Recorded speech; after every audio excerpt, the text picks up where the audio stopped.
There's a dance craze that's emerged in clubs across the UK in recent times, and it's one that has completely split opinion. It's called cutting shapes, or otherwise known as shuffling. For some, it's a way of life. I've known about house because my mum used to rave to house in the 80s and 90s, so that's how I know. And my uncle, he showed me the shuffle and he's 60. Yeah? Yeah. He showed me how to do it. So what I can do, I've learned from my uncle. You're never going to stop shuffling? No, never. I don't think so, not now. I think I'm going to be doing it when I'm in my 30s. But not everyone feels the same. Some have even gone as far as waging Facebook campaigns to get it banned from clubs completely. Either way, people are doing it everywhere. So, for my generation who missed out on house music the first time around, they're making up for it. I mean, they're embracing the music, they're embracing the fashion, the terminology, the attitude towards it as well as, I suppose, the drug culture and everything that kind of comes with it. So I want to trace the roots. To really understand it, I've got to go back to the beginning. So I'm off to Manchester to see if I can find out a little bit more. The house movement can be traced back to Manchester's legendary Hacienda, where the music exploded onto the British club scene in the 1980s. But what is little known is that it was mainly black kids who first embraced the music. Don't you think that might annoy, like the scratching thing, might annoy the people who've spent all the time making the records? Greg Wilson was the first DJ to mix live on British TV, but made his name championing early house records in clubs around Manchester. Well, I DJ'd in Manchester in the early 80s at a club called Legend, which was what was known then as Up Front, where the music that you played was all imported, mainly from New York, but predominantly there was a few British tracks that kind of came through. So it was like the latest music that was being played, and the kids that were coming to these nights, you know, the cutting edge of it was like from the black side. So it was the black crowd that literally brought house music into the Hacienda. I mean, the story that's told is about a kid coming in with a copy of Adonis, No Way Back, and giving it to the DJ Mike Pickering. The other DJ, he remembers the actual occasion. He said he wasn't so much a kid, it was a bloke who came, black guy from MOSD, and it was from there that house music really started to find its feet. Greg played me one of the early raw house records, which brought in a new kind of music where the beat track is everything and a song can be composed of drums alone.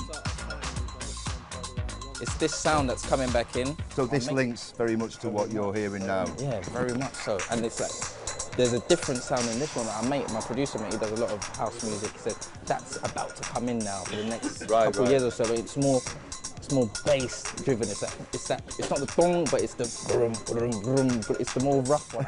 It's funny when people talk about music. So while some believe raves started in a time of ecstasy-laden Ibiza super clubs, the first ever British acid house track was made by a black guy called Gerald with the era-defining Voodoo Ray. The track's producer and writer recalls the moment he realised he was onto something massive. We met up in the MOSD studio where the track was originally recorded. I shot out my house, got on my bike, got down to the radio station, banged on the door, Stu's that you just played, and he said, oh, it's some tape by a guy called Housemaster G. And I went, right, got the tape, it had a phone number on and such, and then I phoned up and then just met up with Gerald, and I ended up going to his loft, and we then got him in, you know, heard the track, and one of the tracks I heard just the bass line, a thing of Voodoo Rain. It was like, wow. And I came up with a vocal idea which was reminiscent of Boy George, because Boy George was big at the time, and you know, so it was like, ooh, ah, yeah, and that was it.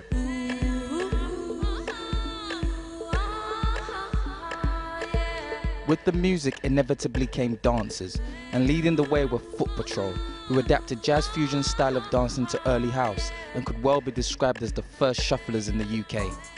And jam-packed into the MOSD Community Centre in 1986 was a predominantly black crowd. In the now empty space that was once that MOSD dance floor, I went to meet some original members of Foot Patrol. We all knew one another, so it's like one big happy family. And where the music is, that's where your heart's at. And we got down and we got busy. Strictly music. When you say, when a man drops music now on the house scene now, some people say cutting shapes right now for this day and age, but we're dropping foot. When you say you're dropping foot, you're moving with your foot's talking to you, your foot, and there's a move what we used to do, signature called a figure four, but you know what, the bones can't take it no more. But back in the day, would have been on that. Listen to the beat now. I'm trying to follow Mr. Zin. One, the music was very important. It's the beat. Nothing to do with drugs or nothing like that. You're not popping no pills like some people. That's nothing to do with house. It was the beat, natural beat. Once a beat hits you, you're off. That's it. You're transfixed. It's like a flick. As the scene grew and became more mainstream, it pushed out most of the black ravers who were just not into chemical drugs, and increasingly packed dance floors meant less space for cutting shapes. So new scenes were created. Jungle, drum and bass, UK garage, and then onto grime, which is the music I first started raving to. But I'm increasingly turning to house. I want your body, everybody wants your body, so let's jack. Because of the good vibes, good people, and good music. House music has come back to its roots, and people can't get enough of it.